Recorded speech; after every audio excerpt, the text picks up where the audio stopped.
입니다. 21대 국회의원 선거 사전투표 전국 어느 투표소에든 들러서 주소지와 상관없이 누구나 할 수 있습니다. 사전투표소가 차려진 서울역에 취재기자 나가 있습니다. 정유진 기자, 이제 투표 시작된 지 1시간 정도 돼가는데 현장 분위기 좀 어떤가요?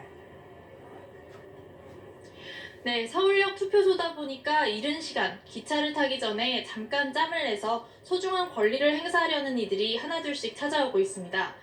현재 투표율은 오전 7시 기준으로 0.41%로 약 18만여 명이 투표했습니다. 이번에는 만 18세가 된 청소년들도 투표에 참여할 수 있는데요. 투표율에 영향을 미칠지도 관심입니다. 사전투표소는 전국에 3,500여 개가 마련돼 있고요. 아침 6시부터 저녁 6시까지 투표소에 도착하면 투표할 수 있습니다. 주민등록증이나 여권, 운전면허증 등 신분증을 지참해야 투표할 수 있습니다. 자, 코로나19 때문에 상당히 신경 쓸 것들도 많은 아주 이례적인 선거 풍경이겠죠. 네, 우선 신분증 말고도 이 마스크 잊지 말아야 합니다. 마스크가 없다고 투표를 못하는 건 아니지만 자신과 다른 유권자들의 안전을 위해서 꼭 챙겨야 합니다. 우려되는 부분은 또 밀접 접촉인데요. 투표소에는 1m 거리 두기를 위해 바닥에 테이프를 붙여뒀습니다. 이 테이프들을 따라 다른 유권자들과 거리를 두고 줄을 서면 됩니다. 투표소에 오시면 일단 입구에서 체온을 재고 37.5도 이상이면 따로 마련된 임시 기표소로 안내됩니다. 체온에 이상이 없으면 손 소독 뒤 일회용 비닐 장갑을 끼고 투표하면 됩니다. 투표용지는 2장, 지역구 1장, 비례대표용 1장이고요. 만일 본인 주소지가 아닌 곳에서 투표하면 회송용 봉투라는 걸 하나 더 받게 되는데요. 이 봉투에 투표용지를 밀봉해서 투표함에 넣으면 됩니다. 지금까지 사전투표소가 차려진 서울역에서 KBS 뉴스 정유진입니다. 네, 서울역 사전투표소 상황 알아봤는데요. 기타 이번 총선 투표와 관련된 필수 정보들 쭉 한번 정리를 해드리겠습니다. 소중한 내 한 표, 사소한 실수로 무효표가 되는 일이 없도록 눈여겨봐 주시면 좋겠습니다. 먼저 이번 총선은 무려 35개 정당이 비례대표 선거에 뛰어들면서 이 비례대표 투표용지가 무려 48.1cm, 역대 최장 규모로 만들어졌습니다. 그나마 그걸 조금이라도 줄여보려고 이 기표란을 구분하는 여백 같은 것도 0.2cm로 아주 촘촘하게 만들어졌는데요. 뿐만 아니라 기표 도장의 지름도 0.7cm로 아주 작게 만들어졌으니까 혹시라도 실수가 없도록 좀 조심을 하셔야겠습니다. 게다가 올해는 코로나19의 확산으로 비닐 장갑을 끼고 기표를 하게 됩니다. 이게 미끄러져서 엉뚱한 데 찍지 않도록 각별히 신경 써주시기 바랍니다. 무효표들은 구체적으로 어떤 경우에 발생을 할까요? 일단 투표소 안에 비치된 기표 용구, 지정된 것만 사용을 하셔야 됩니다. 딱 이 모양입니다. 이거 외에 다른 어떤 모양도 다 무효표가 된다는 것 기억을 해주셔야겠습니다. 또 투표 용지가 찢어져서 기표 확인을 못하는 경우 마찬가지로 무효표 처리됩니다. 대신 투표 용지가 일부 찢어지긴 했어도 남은 용지에 기표가 정확히 확인이 되면 유효표로 인정이 됩니다. 기표가 제대로 됐다고 하더라도 투표지에 추가로 어떤 문양이나 글씨를 써 넣으시면 안 됩니다. 예를 들어서 이런 문구 마음대로 함부로 적어 놓으시면 바로 무효표 된다는 거 알아두셔야겠습니다. 또 기표 도장이 2명의 후보란에 다 걸려 있을 경우, 시쳇말로 양다리가 걸쳐 있을 경우에는 어떨까요? 도장의 절반 이상이 찍힌 쪽 후보가 그 표를 가져갑니다. 그래서 이런 거, 예를 들어서 양쪽 어디에도 절반이 들어가지 않은 것들은 무효표가 된다는 거 알아두셔야겠습니다. 네, 다음 넘겨주시죠. 네, 각 당의 선거운동도 막판 스퍼트를 내고 있습니다. 여야 모두 판세를 가를 수도권의 지도부가 총출동했습니다. 과연 누가 이번에 과반 의석을 가져갈 것이냐, 여기에 사활을 걸고 있습니다. 조지현 기자가 보도합니다. 민주당은 승기를 잡았다고 했습니다.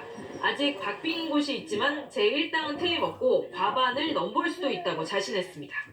더불어 시민당과 함께 과반수를 넘겨서 국정을 안정적으로 끌어갈 수 있는 승기를 잡았습니다. 지도부 지원 유세는 박빙이라고 보는 수도권 접전지에 집중됐는데 지역 발전 공약을 앞세웠습니다. 종로에 집중한 이낙연 후보는 재난지원금 지급에도 사각지대가 있을 수 있다며 3차 추경을 준비하겠다고 밝혔습니다. 정부가 또는 정책이 미처 챙기지 못한 분야의 고통을 덜어드리도록 통합당 황 황교안 후보도 종로에서 경제 위기 극복을 위한 정권 심판론을 강조했습니다.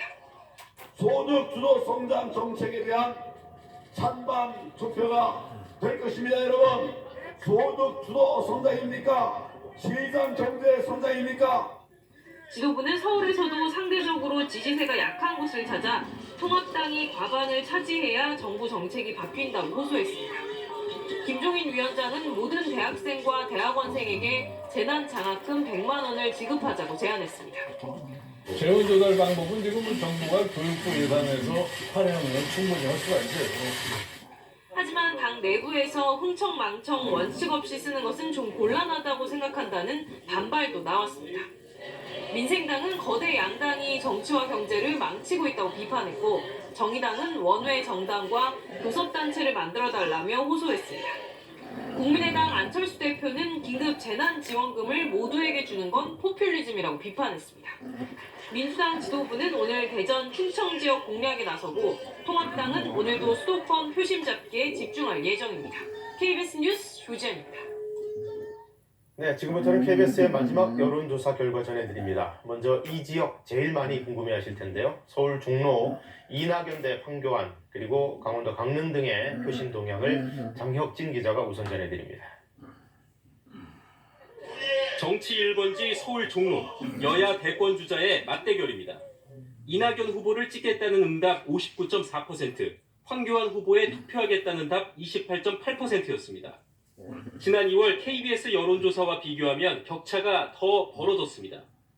후보 선택에 영향을 미친 요인을 물었더니 이 후보는 인물이라고 답한 비율이 높았고, 황 후보는 소속 정당이라고 말한 지지자가 많았습니다. 문재인 정부 첫 청와대 소통수석 윤영찬 후보와 성남 중원에서만 4선을 한 신상진 후보의 대결. 윤 후보가 52.2% 지지도로 27.7% 지지를 받은 신 후보를 오차범위 밖에서 앞섰습니다. 당선 가능성을 물었더니 윤 후보 49.7%, 신 후보 27.1%였습니다. 윤 후보 지지자는 소속 정당을 봤다는 응답이 많았고, 신 후보 지지자는 소속 정당과 인물이 엇비슷했습니다.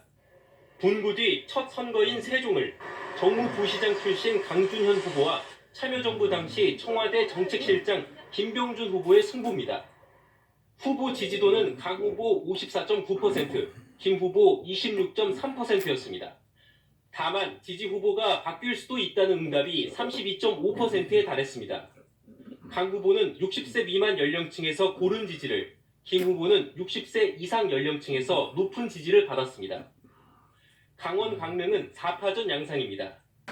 민주당 김경수 후보와 무소속 권성동 후보가 오차범위 내 접전인데, 통합당 홍윤식 후보와 무소속 최명희 후보가 뒤쫓고 있습니다. 당선 가능성은 권 후보가 31.3%, 김 후보가 29.7%였고, 홍 후보와 최 후보가 각각 10.6%, 7.8%였습니다. 통합당 지지자의 표심을 살펴봤더니 47.8%는 권 후보를, 29.2%는 홍 후보를 지지했고, 최 후보는 10.2%였습니다. KBS 뉴스 장혁진입니다. 이어서 대구와 부산, 전주 등의 일부 지역구 상황 알아볼 텐데요. 대구 수성갑이 상당히 치열해 보입니다. 김부겸 대 주호영, 그리고 기타 지역구 표심 동향들 정성호 기자가 계속 전해드립니다. 대권으로 갈 수 있게 기회를 달라는 민주당 김부겸. 이른바 표적공천으로 선거구를 옮긴 통합당 주호영 후보가 맞붙는 대구 수성갑. 누구에게 투표할 건지 물었더니 김부겸 43.6%, 주호영 48.9%로 오차 범위 내 접전입니다. 앞서 지난달 실시한 두 후보 간 가상 대결과 비슷한 양상입니다. 당선 가능성은 격차가 벌어졌습니다. 주 후보를 꼽은 사람이 20%포인트 더 많았습니다. 이른바 낙동강 벨트에서 네 번째 맞대결하는 부산 북강서갑. 민주당 전재수 후보가 통합당 박민식 후보를 26.3%포인트 차로 앞섰습니다. 전 후보는 60세 미만에서, 박 후보는 60세 이상에서 강세였습니다. 당선 가능성 물었습니다. 역시 전 후보가 앞섰는데 후보 지지도보다 격차가 더 벌어졌습니다.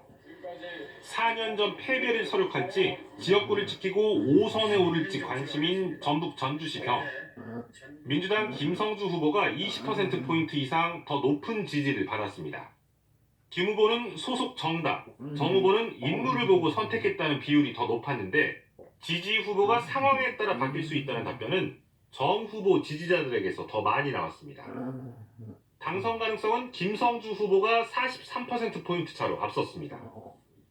민주당 현역 의원이 불출마한 제주시 갑 선거구에선 여야 후보 간 2파전 구도입니다. 민주당 송재호 39.7%, 통합당 장성철 33.2%로 접전 양상입니다. 당선 가능성에선 송 후보가 장 후보를 20.1%포인트 차로 앞섰는데 모름 무응답이 30%에 가까웠습니다. 이번 조사는 KBS가 한국 리서치에 의뢰해 지난 6일부터 8일까지 각 지역구 만 18세 이상 남녀 500명을 유무선 전화조사했으며 표본 오차는 95% 신뢰 수준의 플러스 마이너스 4.4%포인트입니다. KBS 뉴스 정성호입니다. 서울시의 유흥시설 영업 중지 명령 이후 대부분 업소가 문을 닫았지만 일부는 아직도 영업을 하고 있었습니다. 시행 첫날 단속반의 점검 현장 이수민 기자가 취재했습니다. 서울 홍대 인근의 한 클럽. 구청 단속반원이 안으로 들어갑니다. 압구증 신고하고요.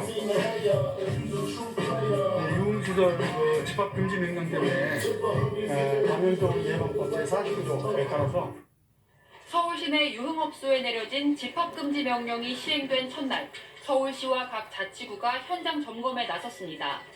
대상은 단란주점을 포함한 서울시내 유흥시설 4,600여 곳입니다. 이번 현장 점검은 강화된 사회적 거리두기가 끝나는 이달 19일까지 진행됩니다. 만약 영업을 하다 적발되면 바로 고발되고 감염병 예방법에 따라 최대 300만 원의 벌금이 부과됩니다.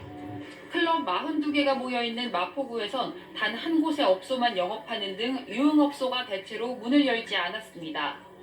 서초구에서도 많은 유흥업소가 휴업 중이었습니다. 사업주 대부분 집합금지 명령을 따르겠다는 입장이지만 경제적 어려움을 호소하는 사람도 있습니다. 집합금지 명령이라는 것을 따르고 싶거든요. 솔직히. 근데 저희들 클럽이나 유흥업소에 대한 모든 어떤 혜택을 뭔가를 주고 이렇게 해야지, 아니면 다른 것들 다 닫았으면 좋겠어요. 큰 것도 바라지 말아요. 월세만이라도 내고 싶어요.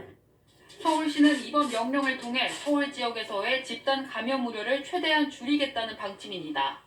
안진기에 접어들고 있지 않아서 좀 더 강도 높은 사회적 거리두기 운동이 지금 전개가 되고 있는데요. 전업소가 적극 동참해서 하루빨리 이런 상황이 종료가 돼. 하지만 일반 음식점으로 운영되는 주점 등은 명령 대상에 해당하지 않아 점검 사각지대는 여전히 남아 있습니다. KBS 뉴스 이수민입니다. 미국에서는 연방준비제도가 2,800조 원을 투입하겠다고 밝혔습니다. 투기 등급의 회사채까지 가리지 않고 사들여서 실물 경기에 전방위적인 지원을 하겠다는 건데요. 실업자가 3주 만에 1,600만을 넘어서는 등 그만큼 전례 없는 상황이기 때문입니다. 뉴욕에서 김철우 특파원입니다. 미 연준이 코로나19 사태에 대응해 많게는 2,800조 원 규모의 유동성을 투입한다고 밝혔습니다. 유동성 지원 대상도 파격적으로 확대했습니다.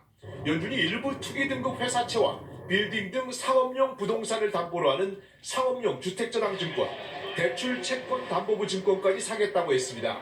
전례 없는 조치로 코로나 사태로 타격을 입은 실물 경기에 대해 연준이 전방위 지원에 나선 겁니다.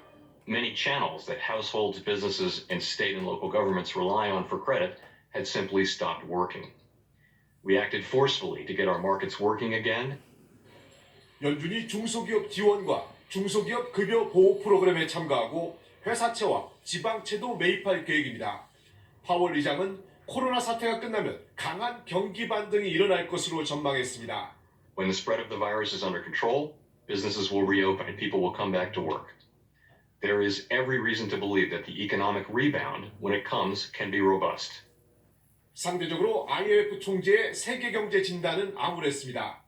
We anticipate the worst economic fallout since the Great Depression.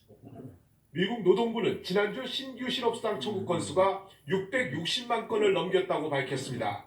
미국 언론은 3주 만에 1,680만 명이 실직해 미국 근로자 10명 중 1명 이상이 일자리를 잃은 상황이라고 평가했습니다. 백악관이 경제 정상화 TF팀을 따로 꾸린다는 소식이 알려진 가운데 뉴욕 증시 3대 지수는 1% 안팎 올랐습니다. 뉴욕에서 KBS 뉴스 김철우입니다. 미국의 항공모함 상황도 심상치 않습니다. 로즈벨트함에서 지금까지만 400명 넘는 승무원들이 확진 판정을 받았고 다른 핵 항모에서도 확진자들이 잇따라 발생하고 있습니다. 서지영 특파원의 보도입니다. 미 핵추진 항공모함 루즈벨트호에서 하선한 승무원들은 모두 코로나19 검진을 받았습니다. 승무원 4,800여 명 가운데 현재까지 416명의 확진자가 나왔습니다. But the Teddy Roosevelt in and of itself has got about 400 positive tested, COVID positive test results so far out of a crew of 5,000. 양성 반응을 보인 선원 한 명은 지난달 30일 의식 불명 상태로 발견돼 괌에 있는 미 해군병원 중환자실로 옮겨졌습니다. 승조원들의 하선을 요청했던 함장 크로지어 대령이 서한을 유출했다는 이유로 보직 해임되고 모들리 해군 장관 대행이 함장에 대한 인신 공격성 발언으로 사임하면서 파문은 일단락됐지만 루즈벨트 호 내 코로나19 확산은 여전히 진행 중입니다. 아직 1,000여 명이 시험 결과를 기다리고 있고 187명은 의심 증상을 보여 확진자는 더 늘 것으로 보입니다. 미 항모 로널드 레이건, 카이 빈슨, 니미츠호에서도 코로나19 확진자가 나왔습니다. 밀폐된 공간에서 근무하는 핵 항모의 특성상 추가 감염에 대한 우려는 미군의 최우선 과제가 됐습니다. 하이튼 미 합참차장은 핵 항모 추가 감염 가능성을 시사하기도 했습니다. We have too many ships at sea. We have too many deployed capabilities. There's 5,000 sailors on a nuclear-powered aircraft carrier. To think that it will never happen again is not a good way to plan. 미 국방부는 코로나19 확산을 전제로 미군의 운영 계획을 재검토하고 있다고 밝혔습니다. 미국 내 코로나19 확진자는 이제 45만 명이 넘었고 사망자도 16,000명에 이르고 있습니다. 버지니아에서 KBS 뉴스 서지영입니다. 석유 수출국 기구 오펙과 러시아 등 10개 주요 산유국의 연대체인 오펙 플러스가 다음 달과 6월 2달 동안 하루 1,000만 배럴씩 원유 생산을 줄이기로 했습니다. 현지 시간 9일 로이터 통신에 따르면 오펙 플러스는 긴급 화상회의를 열고 코로나19 감염증 확산으로 전 세계 경제 상황이 악화되면서 원유 수요가 급감하자 이 같은 원유 수급 조정안에 합의했다고 밝혔습니다. 오늘 한낮에 포근하지만 많이 건조해서 불 조심하셔야겠습니다. 사전 투표소 가시는 길 날씨 자세히 알아볼까요? 기상센터 베이지 캐스터 전해주시죠. 네, 오늘과 내일은 국회의원 사전 투표 날입니다. 여러분 한 표의 가치에 대해 알고 계신가요? 앞으로 21대 국회가 4년간 심의할 예산 추정액을 유권자 수로 나눴을 때 한 표의 가치는 약 4,700만 원 정도가 된다고 합니다. 소중한 한 표 꼭 행사하시기 바랍니다. 투표소를 향하는 길 날씨 걱정은 없겠습니다. 한낮에는 포근하겠는데요. 서울 16도, 광주 18도, 대구는 15도까지 오르겠습니다. 하지만 대기가 무척 건조하겠습니다. 서울에는 열흘째 건조경보가 발효 중이고요. 그 밖에 전국 대부분 지역에도 건조특보가 내려져 있습니다. 오늘 미세먼지 농도는 보통 수준이 예상되지만 경기 북부 지역은 오전에, 서울과 경기 남부 지역은 밤에 일시적으로 미세먼지 농도가 높아질 수 있겠습니다.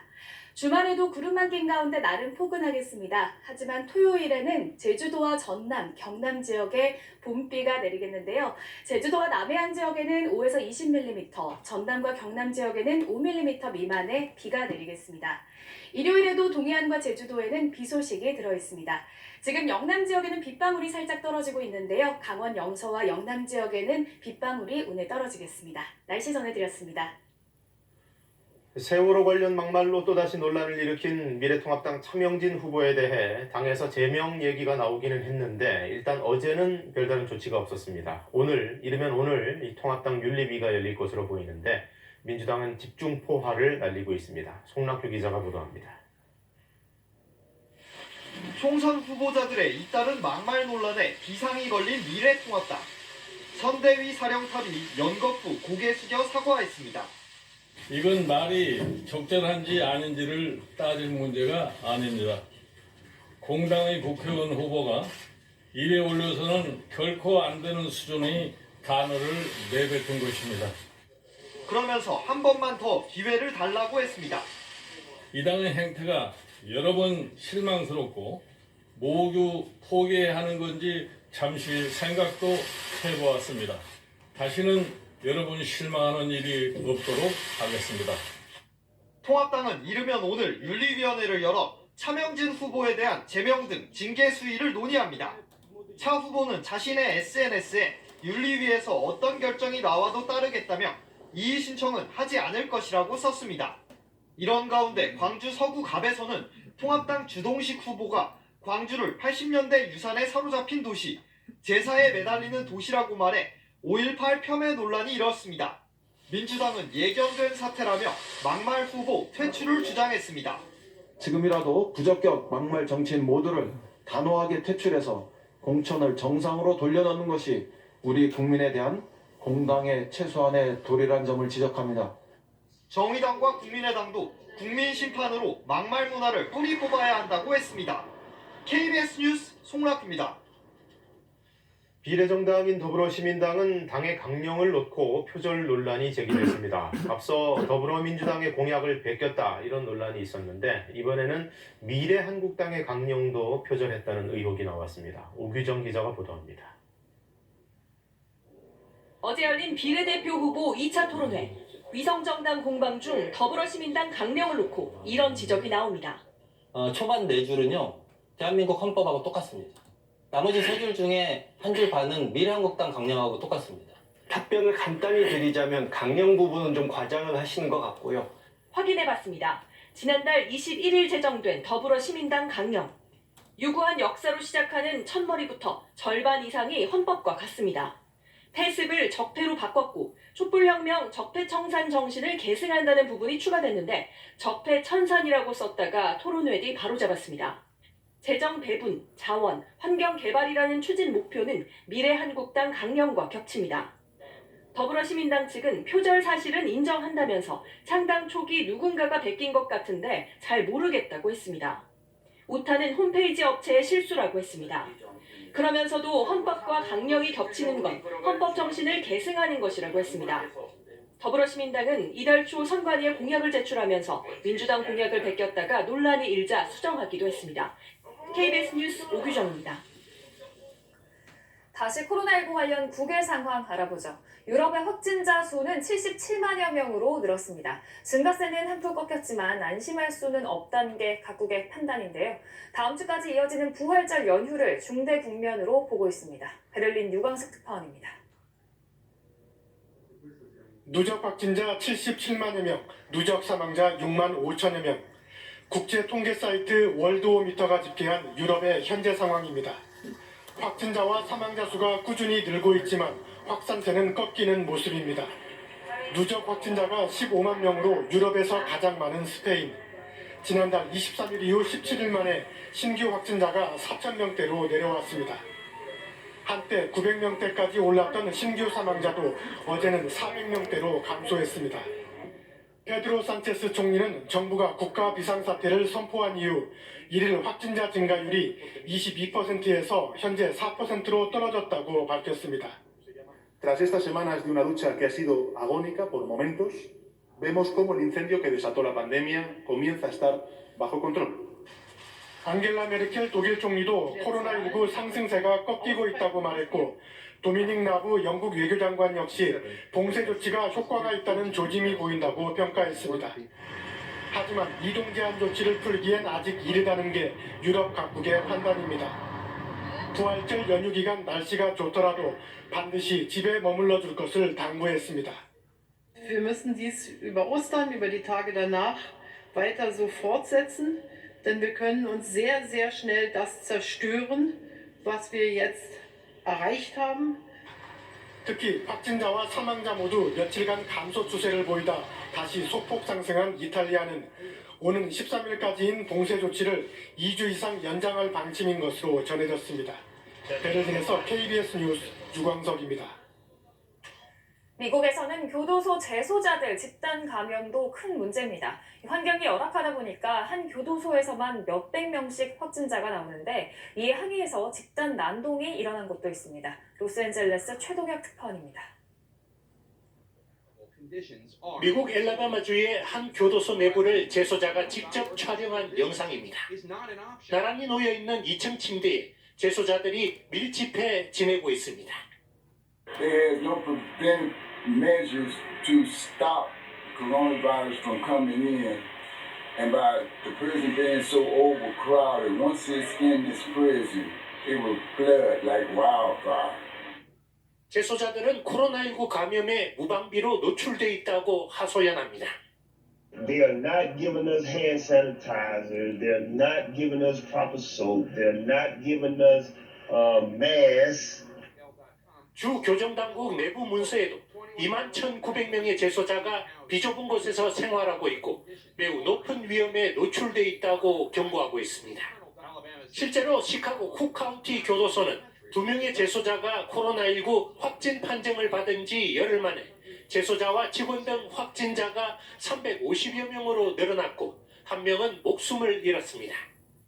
뉴욕 리커스섬 교도소에서도 273명이 감염되는 등 미 전역의 교도소에서 최소 1,300여 명의 확진자가 나온 것으로 알려졌습니다. 이러다 보니 워싱턴주의 한 교도소에서 11명의 감염 환자가 나오자 재소자 100여 명이 집단 난동을 부리기도 했습니다.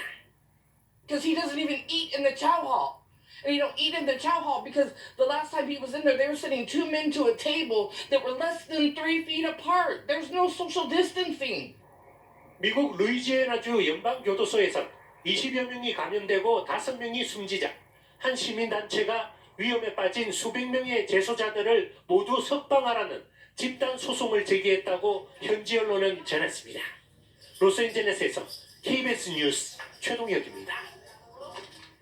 김정은 북한 국무위원장이 오늘 예정된 최고인민회의를 앞두고 박격 포병 부분대에 포사격 훈련 지도를 했다고 조선중앙방송이 보도했습니다. 훈련 날짜는 명시하지 않았지만 통상 하루 시차를 두고 보도하는 북한 매체의 특성상 훈련 지도는 어제 이뤄졌을 가능성이 큽니다. 네, 어제 중3과 고3 학생들은 온라인 개학을 했습니다. 워낙 많은 수가 동시 접속하다 보니 원격 수업 시스템의 일부 오류, 차질도 빚어졌습니다. 김진호 기자가 취재했습니다. 어제 최대 26만 명이 넘게 접속한 EBS 온라인 클래스입니다. 아이디와 비밀번호를 써놓고 로그인을 누르지만 오류 메시지만 나타나고 접속 자체가 안 됩니다. 잘 보던 영상이 갑자기 끊어지기도 합니다. 엄청 300만 명의 동시 접속이 가능한 시스템이지만 어제 오전 75분 동안 접속 장애를 겪었습니다. 접속량 증가에 대비해 설치한 장비가 오히려 문제를 일으켰습니다. 중간에 누락되는 경우도 많이 있고 뭐 승인이 제 시간에 안 되는 경우도 있고 그러다 보니까 애들도 그렇고 저도 그렇고 다들 혼동이 조금씩 있는 것 같아요. 어제 최대 12만 명이 접속한 또 다른 원격 수업 시스템 이학습터도 원활한 건 아니었습니다. 이 학생은 어제까지 접속 가능했던 아이디가 개학 당일 아침부터 갑자기 접속 불가능한 상태를 겪었습니다. 막상 못 들어갔을 때는 되게 좀 무서웠고 그랬어요. 중간에 들어온다 쳐도 출석을 처음에 안 했으면 부당 결과가 되기 때문에 결석은 아니어도 생기 후에 남는 거죠. 기술적인 문제는 학생뿐 아니라 교사에게도 큰 걱정거리입니다. 또 조명도 너무 어둡고 음질도 그렇게 썩 뚜렷하지 않아서 강의 내용과 별도로 이제 그런 부분들이 가장 선생님들이 우려를 하고 있습니다. 교육부는 일단 시스템 구성을 고쳐 오늘부터는 접속 오류가 나타나지 않게 하겠다고 밝혔습니다. KBS 뉴스 김진호입니다.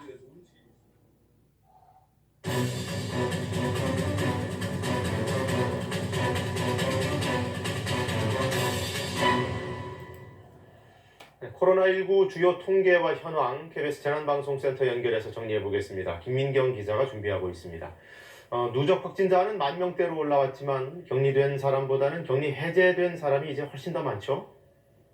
네, 그렇습니다. 지금까지 확진자는 모두 1,423명인데 어제 0시 기준입니다. 격리가 해제된 사람은 지금 7,000명에 가까워서요. 격리 중인 환자의 2배를 넘어섰습니다. 신규 확진자는 전날보다 39명 늘었는데요. 날짜별로 봤을 때 지난 2월 20일 이후 가장 적었습니다.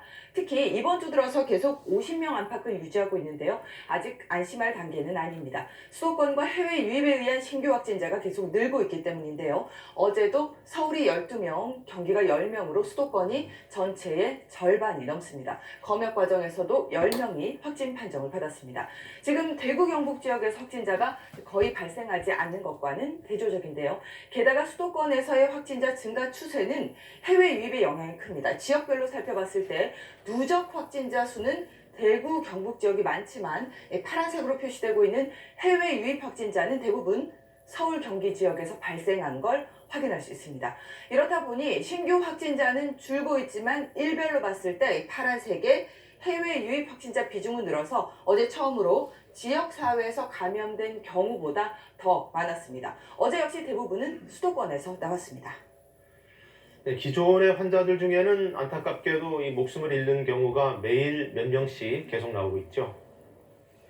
네, 어제 방역본부 발표 이후에도 사망자가 3명 더 늘어나서 지금까지 사망자는 모두 207명입니다. 지난 2월 20일 첫 사망자가 발생한 지 50일 만인데요. 치명률 역시 처음으로 2%대에 접어들었습니다. 사망자의 평균 연령을 살펴보면 77.4세로 65세 이상 고령층이 85% 이상입니다. 또 한 명을 제외한 모든 사망자가 기저질환을 가지고 있었던 것으로 분석됐습니다. 또 사망자의 절반 이상은 병원이나 시설물에서 감염된 것으로 확인됐습니다. 신천지 관련 경우는 10% 정도고요. 확진자 접촉에 의한 경우도 8.3%에 이릅니다. 오늘부터 시작되는 사전투표 기간 고령의 유권자들의 각별한 주의가 필요합니다. 지금까지 재난방송센터에서 KBS 뉴스 김민경입니다. 네, 러시아의 국경 폐쇄로 현지에 발이 묶여있던 우리 유학생과 출장자들 또 귀국하고 싶은 교민들 특별 항공편을 통해 속속 들어오고 있습니다. 수도 모스크바에 우리 국민들이 며칠 전에 입국한 데 이어 블라디보스토크에도 다음 주에 항공편이 투입됩니다. 김준호 특파원이 모스크바에서 보도합니다. 러시아 극동지역 유학생 등 교민과 출장자들을 귀국시키기 위한 특별 항공편이 오는 14일 운항됩니다. 주 블라디보스토크 한국총영사관은 러시아 당국이 극동에서 귀국하지 못하는 한국 교민을 이송하기 위한 대한항공 특별항공편의 운항 허가를 내줬다고 밝혔습니다. 이번 특별항공편은 오는 14일 오후 3시 블라디보스토크 국제공항을 출발할 예정입니다. 좌석은 모두 159석으로 탑승 전 발열 검사가 실시됩니다. 또 입국 후에는 2주간 의무 격리를 해야 합니다. 총영사관 측은 러시아 관계당국과 대한항공, 한인회 등 현지 교민사회와 협의해 이번 특별항공편을 마련했다고 밝혔습니다. 특히 대한항공 측과 한인회 등 교민사회가 많은 노력을 기울여서 좋은 결과가 나와주었습니다. 연해주정부와 러시아 관계당국에서도 이번에 많은 지원을 해주었습니다. 러시아는 코로나19 확산을 막기 위해 지난달 27일 국제선 항공편 운항을 전면 중단한 데 이어 30일에는 육상 국경까지 폐쇄하는 등 육해공 국경을 사실상 폐쇄했습니다. 앞서 지난 7일 모스크바를 출발한 대한항공 특별항공편을 통해 260여 명의 러시아 교민과 출장자 등이 귀국한 바 있습니다.